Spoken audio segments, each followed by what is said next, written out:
Dia di dunia adalah satu-satunya tersangka yang menulis buku masuk TV acting film. Dia adalah kanibal terkenal, Sagawa Kazumasa. Pengalamannya menjadi pembunuh terpublikasi dan menjadi suatu kebanggaan saat dia sekolah di Prancis menipu teman wanitanya masuk ke rumah, kemudian dibunuh secara brutal.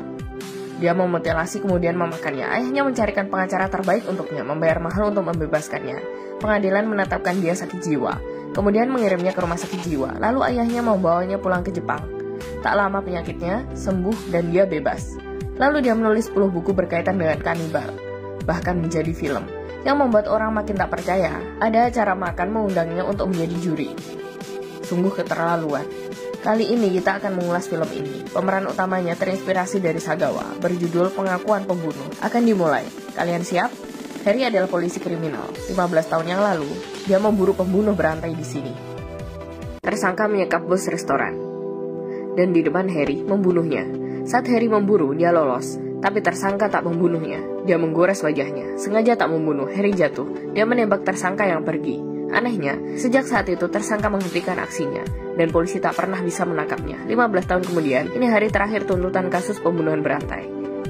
Setelah ini, pembunuh berantai yang kejam tidak akan mendapat tuntutan dari pengadilan. Keluarga korban, mereka terpukul untuk kedua kalinya. Saat ini, handphone Harry berdering. Dia adalah anak korban pembunuhan. Waktu tuntutan telah habis, mereka tak bisa menuntut orang yang membunuh ayah ibunya. Dia akan mencari ibunya. Saat Harry datang, dia sudah terjun. 2 tahun kemudian, pembunuh berantai muncul. Dengan jumlah itu, dia membuat orang-orang tak habis pikir. Namun Tom tidak hanya tahu detail kasusnya.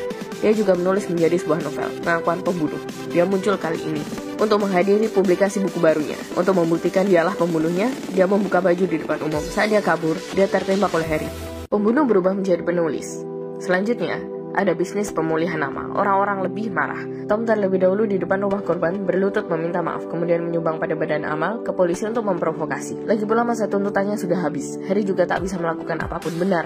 Tapi dia bisa traktir dia makan mie. Karena Tom memiliki reputasi tinggi, dia memiliki banyak fans. Bukunya terjual keras, menjadi artis terkenal. Saat itu, keluarga korban pembunuhan diam-diam membentuk kelompok untuk balas dendam. Ketuanya adalah Bu Rose.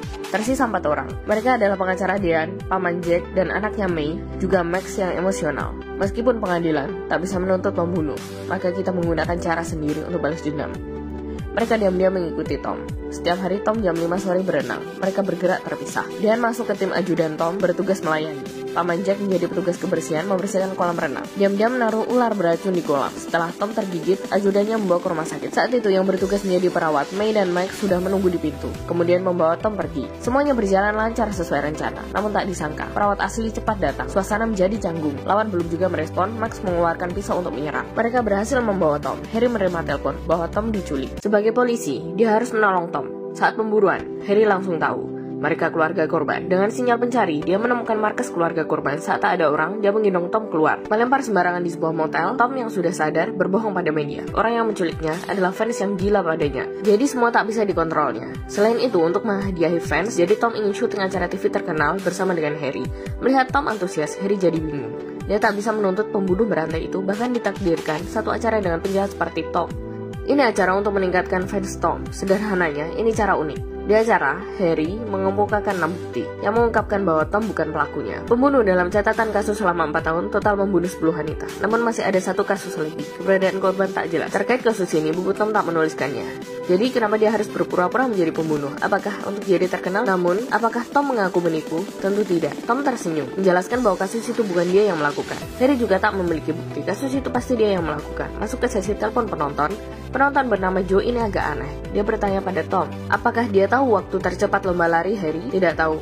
Tapi Joe tahu, 12 detik. Lalu dia tanya lagi, apakah Tom pernah belajar taekwondo? Tom bilang tidak. Tidak, kalau begitu bagaimana 17 tahun lalu kamu melukai Harry? Apakah Tom bukan pelakunya? Joe yang ada di telepon mengatakan hal yang mengejutkan. Itulah alasan kenapa aku belum tertangkap sampai sekarang. Keluarga korban menonton acara itu juga terkejut. Apakah Joe adalah pelakunya? Rencana berubah. Saat itu May memanah. Panahnya tepat mengenai Tom yang selesai acara. May terkepung, Tom sekarat. Harry segera pulang. Karena telepon Joe itu berasal dari rumah Harry. Ibu Harry di rumah mungkin sudah terluka. Harry sampai di rumah. Untung ibunya tak apa. Di gedung depan ada bayangan orang melambai padanya. Harry langsung memburunya. Dia sudah pergi. Hanya tersisa pisau dan kaset pita. Darah di pisau itu adalah milik Harry, artinya itu pisau 17 tahun lalu yang digunakan pembunuh, dan di dalam kaset adalah korban yang tak jelas itu Mina. Saat ini ada 2 pembunuh, yang mana yang asli? Penjelasan Tom tentang kasus itu bukan pelakunya, tapi tak mungkin bisa menulis begitu detail. Luka tembakan itu juga cocok, namun Joe memiliki pisau itu, dan rekaman Mina sulit ditebak. Tom sadar dan mengatakan bahwa dia pelaku asli. Joe mencuri pisau darinya. Joe sedang menirukannya. Joe tak bisa tinggal diam. Dia menghubungi media, minta dia bertemu dengan Tom. Tentu saja juga ada Harry. 3 orang dalam acara yang sama untuk mengungkap. Keluarga korban juga ikut serta. Rose adalah ibu Mina. Dia menyiapkan pen penuh racun ular. Tak peduli siapa yang membunuhnya, dia tak akan melepaskan. Joe yang melepas topeng, berwajah biasa. Polisi berdasarkan rekaman Joe, di bawah pohon, tergali sebuah tulang, itu adalah mayat Mina. Harry tak bisa mengontrol diri. Dia menyiram Joe. Rupanya alasan Harry begitu berusaha mencari selama 17 tahun adalah karena Mina adalah calon istrinya. Mina menjadi korban terakhir mungkin karena Harry. Pemandu acara bertanya, apakah Tom pelakunya?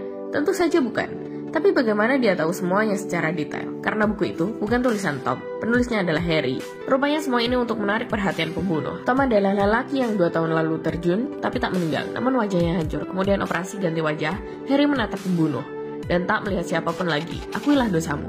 Namun masa tuntutan telah habis. Mereka tak bisa menangkap Joe. Ini rekaman yang Joe tinggalkan.